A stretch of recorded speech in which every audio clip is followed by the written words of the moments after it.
27 సంవత్సరముల తర్వాత ఢిల్లీ సింహాసనంను పరిపాలిస్తున్న కమలం ఒకే ఒక ఛాన్స్ అంటూ విడుదల చేసిన మేనిఫెస్టోతో బీజేపీ తన కలను నెరవేర్చుకోవడంతో పాటు 12 ఏళ్ల ఆమ్ ఆద్మీ పాలనకు తెరపడింది.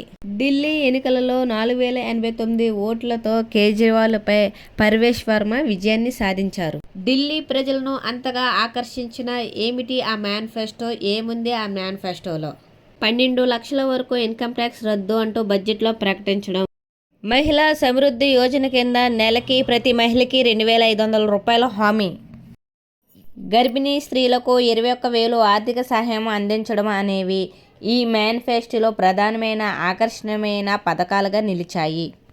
అంతేకాకుండా 500 రూపాయలకే గ్యాస్ సిలిండర్, వృద్ధులకు 2500 రూపాయలకే పెన్షన్, ఆయుష్మాన్ భారత్, అటల్ క్యాంటీన్లో 5 రూపాయలకే ఉచిత భోజనం వంటి మరెన్నో ఆకర్షణీయమైన పథకాల ద్వారా బీజేపీ తన 27 సంవత్సరాల కలను నెరవేర్చుకోగలిగినది.